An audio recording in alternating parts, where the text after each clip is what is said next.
welcome to Civil Engineers Adda. So today we are going to carry out the eigenvalue buckling analysis of a column. Okay, so to begin with, so let me show you something here that I have considered an example from an internet, like an aluminium.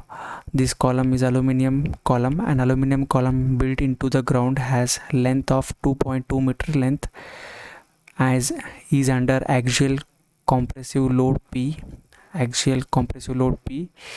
dimensions of the cross sections are as given as B is 210 mm and the depth is 280 mm. Okay, so what is required actually? The requirement for this problem is the critical load to buckle the column. What is the critical load to buckle the column? That is the critical maximum load.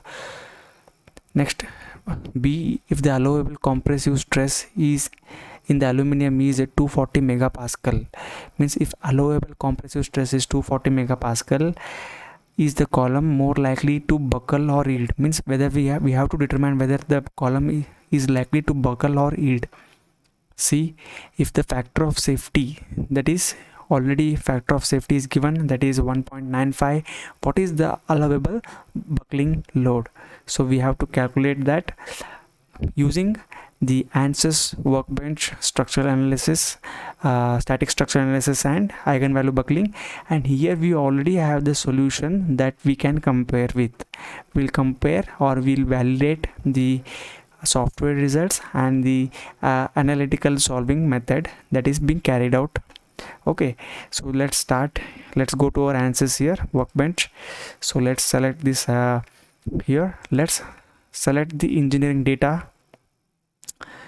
Okay, since we already have aluminium given here, that is specifically we required Young's modulus as 70 GPa. So we have to load that in ANSYS because directly we don't have that value. So just click here, aluminium. Okay, aluminium. So just click there as aluminium, and now what you do, just calculate the elastic, just get the elastic values here. So just scroll this up. Okay, now we have the elastic. We'll enter the Young's modulus in terms of so just see here, it is a 70 GPa, so which means 1 GPa is 1000 MPa, so 70,000 MPa. Okay, so this is nothing but 70,000 70,000 MPa. Okay, so now we have the Poisson's ratio that is given. Let's take the Poisson's ratio. It's not given. Let's take it as 0.3 that we usually take, 0.3. Done. Now we need some other properties from here. So we need some other properties like we need something like strength. In strength properties we need the compressive yield strength. Okay, so compressive ultimate strength or yield strength, we'll just see that here. So we have compressive stress. Okay, compressive stress in aluminum is 240 MPa. Okay, so we'll just load it here again. So let's take the compressive stress, compressive ultimate strength, compressive yield strength, ultimate strength is, let's take compressive ultimate strength. So let's double click on that. So compressive ultimate strength is 240 MPa. I think here they have given in terms of 240 MPa. So let's change it here. Let's make it MPa, megapascal. Let's write this as 240 megapascal. Okay, I hope this is clear. So let's begin. We already loaded the material here, aluminum, that we are going to use in our model. So let's go back to the project and let's model it in our space claim. I am using space claim. So the space claim is loading. So till then we'll just pause this video. So guys, one thing what we can observe here is, will not take the compressive ultimate strength. What we will do is we'll just delete this portion. We can delete this portion here. We'll check this out with compressive yield strength, because the yield strength, the aluminum will start yielding after 250, or maximum compressive strength stress that it holds is, that is before yielding it is 240. So let's change that 240 here, and let us make this as MPa, 240 MPa, or 240 megapascal. So I think everything is fine here. So 240 megapascal, so 240, so this is 240 megapascal. Okay, fine. So let's go back to the project. Now I think our ANSYS space claim has been loaded, so let's directly go without wasting of our time. So let's define from center. So we'll take from center. So what dimensions we require, we'll just see this here. So we require our breadth B to be 210, depth to be 280, 210. Okay, let's define from center here. This is 280 and breadth is 210, that is 210. So guys, this is done. So let's come back to the 3D mode here. Yes, now we'll just pull this to, we need it for 2.8 meters, that is 2800 mm. Okay, so this is done here. So now we'll assign this material as concrete. Okay, we'll assign this material as concrete. Okay, it's not concrete, we have to assign this as aluminum. We'll just load that in our workbench. We'll just load that in our workbench. So I hope this is clear now. So let's get back to the workbench here. So now we'll get into the model. So guys, one mistake what I made is I have taken this for 2.8 meters. So let me take it for only 2.2, since the question here is it is mentioned that the length should be 2.2 meters. Okay, sorry. So let's change this here. I've just undone the previous action, that is Control Z. So just take it for 2.2 means 22200, 2.2 meters. Okay, only 2.2 meters, so not 2.8 meters. Sorry guys, this is 2.2 meters. So this is done now. So let's get back to the workbench here, and we have to reread this data, because we have changed the data, so we have to reread it model. So that will be done, that will be directly accomplished here. So so what thing, see here you're getting a question mark here, that's because you don't have the material assigned here. So just go for the geometry. See, just here you don't have the material assigned for this column. If you don't have the material assigned, then you're going to get as question mark here, that which means that you have to enter the value. So let's select the aluminum that we have loaded, guys. So let's select aluminum. Yes, it is done here. The aluminum has been selected. So generate mesh. So let's use the default sizing. Not very much about the meshing part. Let's allow the default meshing. Okay, this is fine mesh. This is a fine mesh for us. Still we can go with a smaller, but it will take a lot, it will take time. So let's see guys. So let's insert a fixed support, because in the question we have a fixed support at the base here. Select the plane here. Yes, this is a fixed support has been assigned now. So guys, this is done now. Now what we're going to do is we are going to add a load, we're going to add a force. Okay, we are going to add a force. So where you will add the force, we should add the force at the top here. So just add at the top, geometry.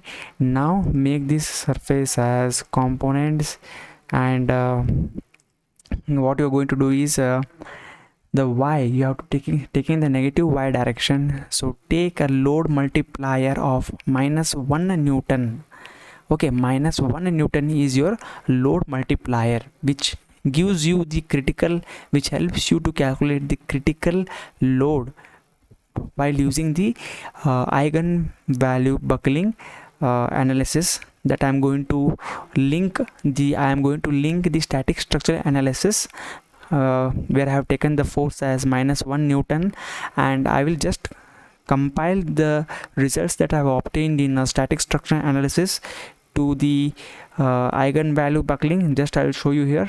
It's here, just you can see. So where's that guy? Oh, it's here. Just it's here. Eigenvalue buckling. I'm just going to correlate them, and then I'm going to get the critical value. Okay. So let's come back here. Yes, now we have applied minus 1 Newton here. So just go to the solution and say solve.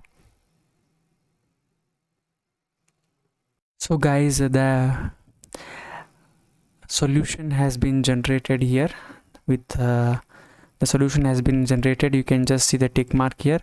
So the solution has been completed successfully. Okay, so but what one thing I have changed here is, my dear friends, you might be observing here the mesh size has been decreased here. I have taken the mesh size as 20 mm so as to get some more accurate results here, because I have a good RAM here, so I am just taking the mesh size as 20 mm. So this will be done here. So this is for just a static structural. We have solved in the static structural. Now let's get back to the ANSYS Workbench page here. So what we are going to do is, now we are going to relate the eigenvalue buckling. We are going to going to get the critical value. Okay, that's critical value. So let's go to the solution. We have to link there, transfer data to new eigenvalue buckling. So if you do that, guys, you are going to get the everything buckling analysis what you have done in static structural is going to get loaded in the eigenvalue buckling. So let's get into there. Let's get into the model. Okay, so we have to get into the model here. So you already have this here. Eigenvalue buckling has been created here. Just okay. So pre-stress condition is, don't worry about that, just analysis settings. So guys, what we have to do is the maximum modes to find. See, minimum modes we have to take is, that is 2. We can go up to 3, 4, but now what I'm going is, I'm just going to take it as 3. Maximum modes to find, we are going to take it as 3.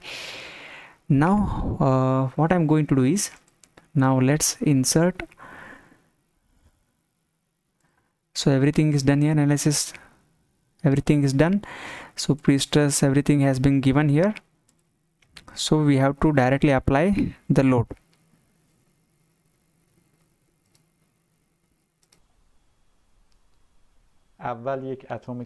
So guys, we have got the analysis results. So it took 7 minutes. See, you can see that it took 7 minutes and 39 seconds. So guys, you understand the time it takes. So if you load for more, see, if you are considering more maximum modes greater than 2, then it will take still longer time to analyze. So only what I have done, I have reduced my maximum modes to 2 and then carried out the analysis. Okay, so it was taking a lot of time, so I have done like that. So now let's insert. So it's not, we are not going to insert anything here. Just we are going to see that the load multiplier value that we have got here. So guys, you just see the load multiplier value, that is mode 1, we got it as 7.7266 into e raised to 6, which means 7726.6, 7726 7726. kilonewton. Okay, so let's check with classical example that they have solved. So you can just see that they have got 7711 kilonewton. Okay, so they have got by using 7711 kilonewton. So for that, what they have done, they have used the Euler buckling formula, pi square ei by le square. Since the support is fixed, we have to take 2l, and length is 2.2, 2.2 is 4.4, and I is bh cube by 12, since it is a rectangular section, and b, all the values have been given. Height is 2.2, base is again this base is 0.21. so we have to calculate both ix and iy. So we have to take the least value. The smaller value of the moment will give you the smaller buckling. Since it results in the smaller buckling load, you have to take this small I. So critical load, finally after putting all the values, you'll get the critical load. So the critical load here, it is 7711 kilonewton. So whatever we got from our analysis in answers, it is 7700.266. so it is little bit approximate. The software, it considers some other factors here, so it's a little bit approximate when you compare with the classical method. So 7707.266. Okay, so will the column buckle or editor? So for that we have to what we have to do is, for that we have to check here.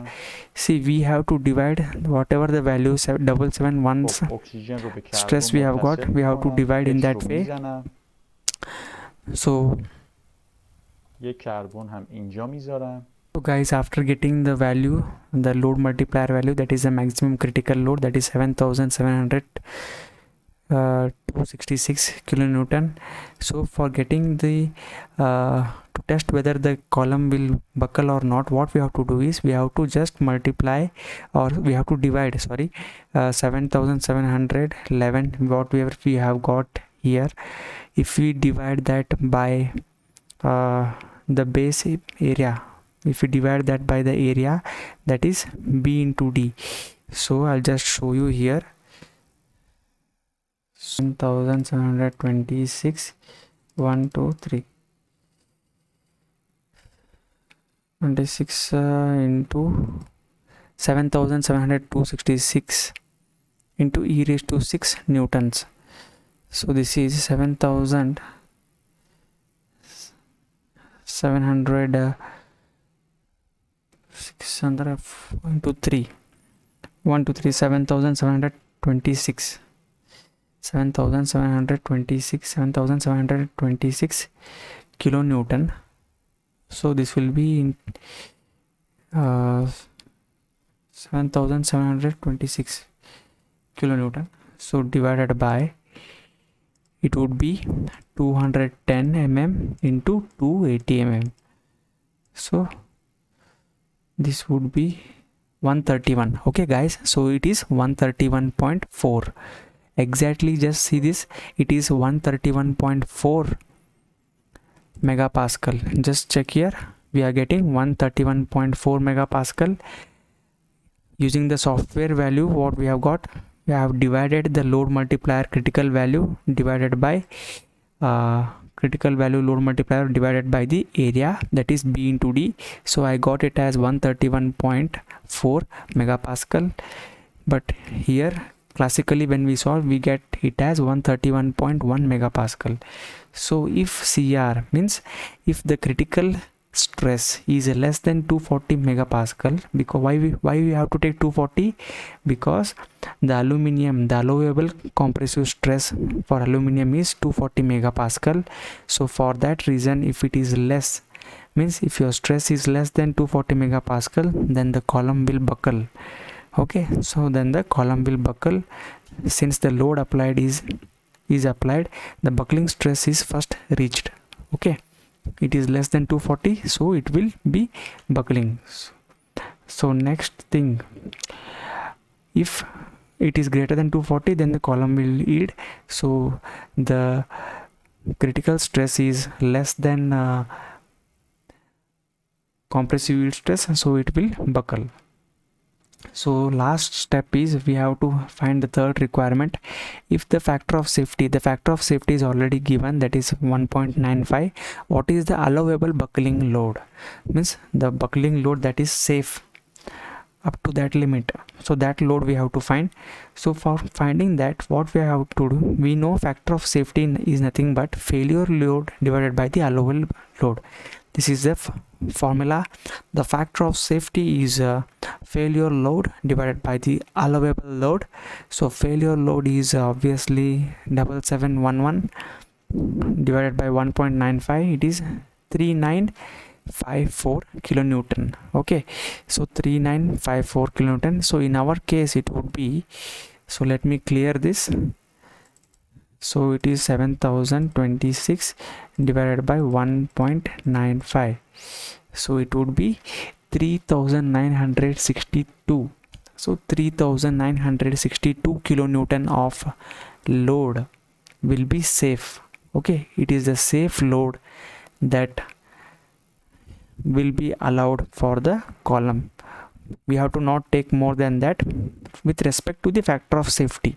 With respect to factor of safety, that is the this load what we are arrive is the allowable load. So guys, I think you have understood how to carry out the analysis, eigenvalue buckling analysis, to determine the strength of the column and other things. So I hope this video was very useful for you to understand. So I'm taking a lot of efforts to make the videos. Please don't forget to subscribe my channel, please like my video and share it to your friends. I'm sharing my knowledge. Please make me a favor of sharing this video to your friends. So thank you guys, have a good day.